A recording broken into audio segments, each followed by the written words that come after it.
been lekker. Water's beautiful. Using my 110 with the Unicolor Camo CSR3. Yeah, very lekker.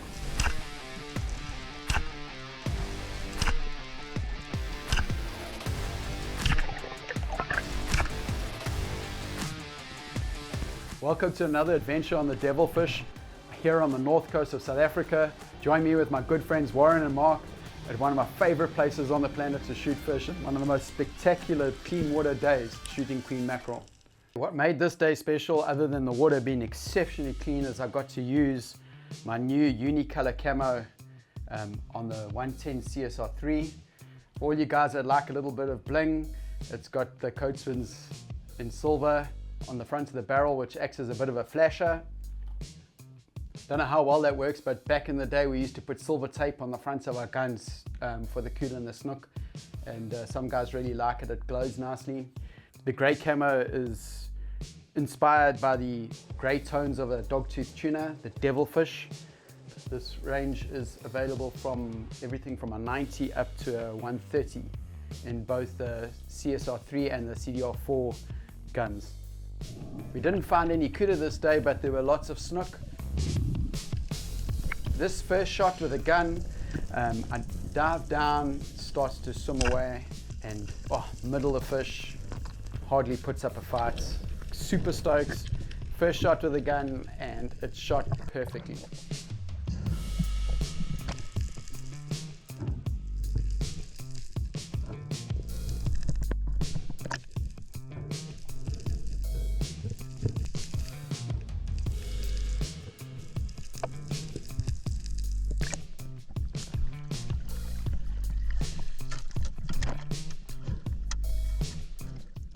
Saw the fish from the top, turned the camera on, dived down and stoned the fish.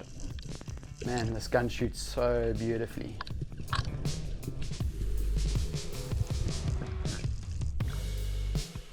You gotta love the doggy shots where the fish, where you're shooting down on the fish from behind, where it comes in at the top of the gill slit and out the cheek, out the gill plates. That fish will go nowhere. Nice thing about a single barb is they come out really easy on the fish.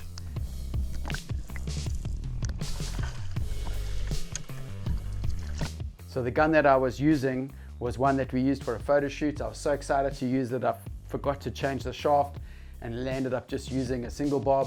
For the most part, the single barb worked out really well, but you'll notice towards the end of the day, I lose a really good fish. So hold on for that. There's my flasher. Standard Rob Allen Rattle flasher for the snook. That works really well. Another shoal of snook come through, turn the camera on just in time to catch the shots. Middle the fish again. This is like 3 fish in a row that are middled.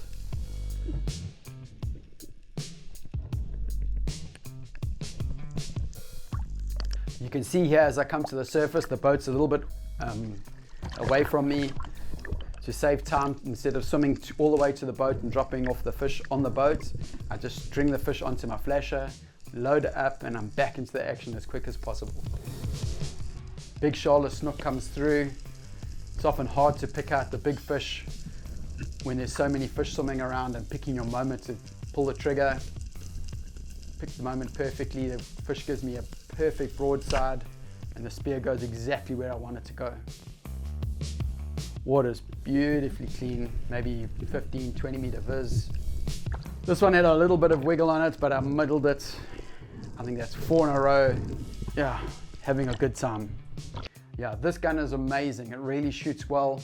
It's the gun I always recommend to guys if they're getting into rollers for the first time, or if they're just looking for a gun to shoot small pelagics and reef fish. It's a really good all-round gun. You can go back to my old vid on the 110 single roller from a few years back. I explained a lot about the gun in that video. You can check that up here. Shooting snooks. So quite a few snook.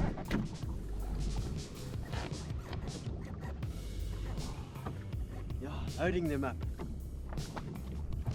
Very nice.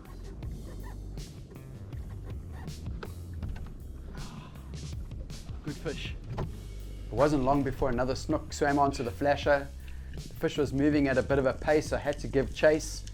Tried to get that quartering away shot, where you get as much angle on the fish as possible. Shot a ball hair low and the fish did run off a bit. Wasn't pulling line off the reel. So I took the line, wrapped it around the handle in the reel. This just stops the line pulling off the reel, especially when you pull your gun back in after you've landed the fish. Leave the gun behind me and I start pulling it in. You can see a little Johnson coming in to say, how's it?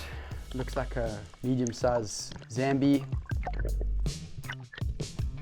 You can see I wait for my moment to grab the tail of the fish, especially with a fish like this that's not stoned. You know it's going to shake and go wild the moment it feels you touching its tail. So you just got to make sure and get a good grip on that tail.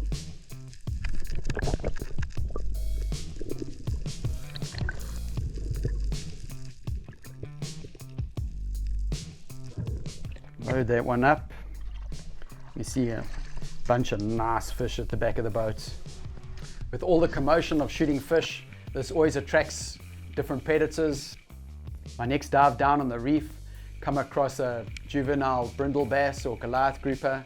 This one was probably only about 60 or 70 kilos. Beautiful fish.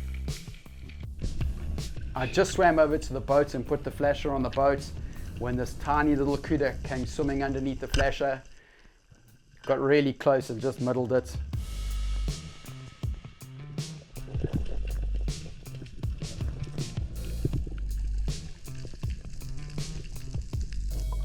My mate's sitting on the boat while I'm shooting fish right underneath him.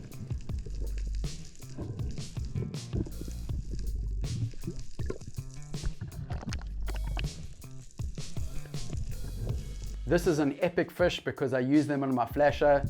On those days when the Couta are around, you string this fish up and you put it midway on your flasher, and man, the big Couta and big pelagics can't leave it alone.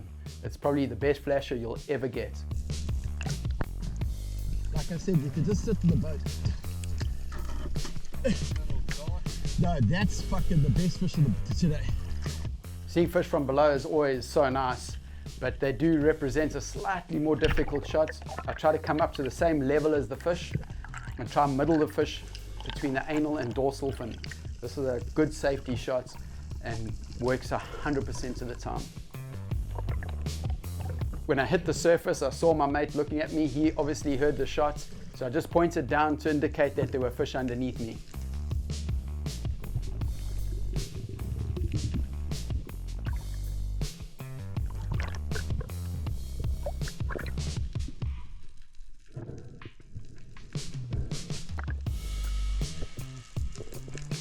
You can see again, I string the fish up on my flasher so I don't have to go back to the boat.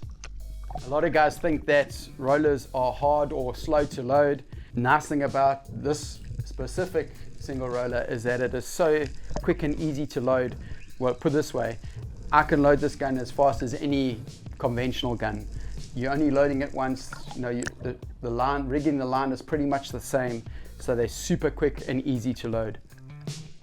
From low vis to, as you see in this video, really clean water, this gun is unbeatable. I have guys in Hawaii shooting them on the reef. I have guys shooting Couta in dirty water, on shore dives up here on the coast. This is a fantastic gun.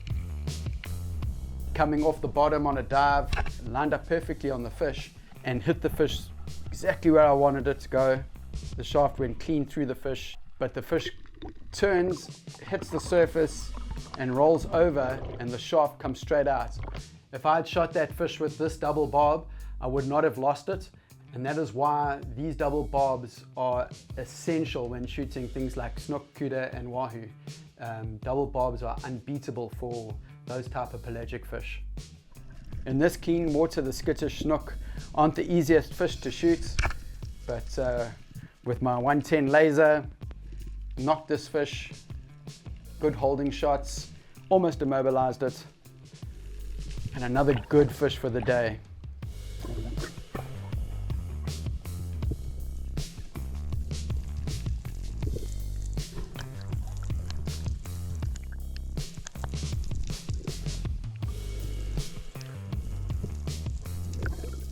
All in all, such a fantastic day on the water.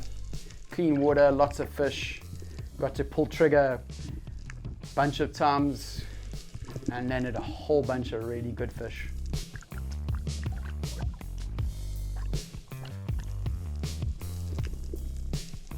It's not often we have beautiful conditions with fish on the north coast. Headed back to the launch site at Salmon Bay in Ballito. Hit the beach with smiles on our faces.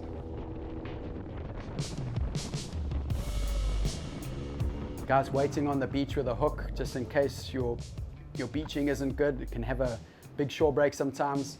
Safety first, hook you up, pull you up the beach, get you on the trailer. Tractor takes your boat up onto the parking lot. It's really, really easy boating. It's really fantastic. Thanks for joining me on this adventure. It's so good to be able to share some of the great diving we have here on the north coast of South Africa, and I'll see you in the next video. Cheers.